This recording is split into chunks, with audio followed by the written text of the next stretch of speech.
Welcome to video 4 of the inventory tutorial series. In this video we create a purchase order posted and then walk through receiving, which creates batch tickets that bring physical items into inventory stock. Open the purchase order view under Aspects Inventory. Start a purchase order by selecting a supplier. The contact, email, and phone autofill from the administrator settings we configured. PO number 1001 is pre-assigned. Stock is checked. This is a general restock, not tied to a specific customer.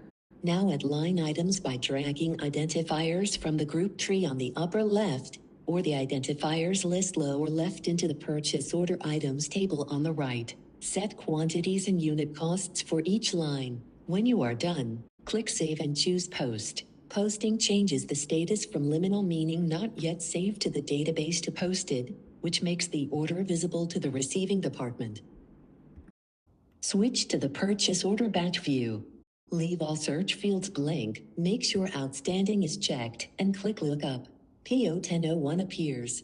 Click it. The right panel shows our 3 line items: aluminum tube, carbon plate, hardware pack. Each shows 0 received. Let's receive the first shipment. Click the aluminum tube line. A batch ticket appears pre-filled for the full order of 20. Metal source only shipped 10 today, so I will change quantity to 10. I will enter the supplier batch ID from their packing slip. This creates a traceability link back to the vendor's own records. Save the batch ticket. Repeat for carbon plate and hardware pack. Both were fully delivered, so leave their quantities at the full amounts. Notice, carbon plate and hardware pack automatically close because all ordered quantities have been received. Aluminum tube stays open. We still expect 10 more units.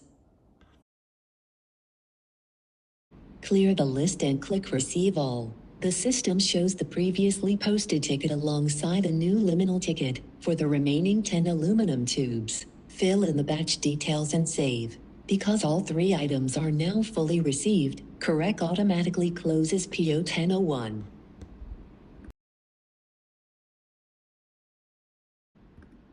If you open the identifier view, you will see the in-stock values have updated. Those numbers came from the batch tickets, not from manual entry. Every unit is now fully traceable back to a specific purchase order and batch.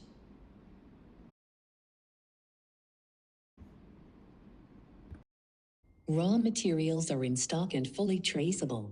Video 5 shows how to turn those materials into finished product using a product assembly work order. Thank you for watching. Please proceed to the next video.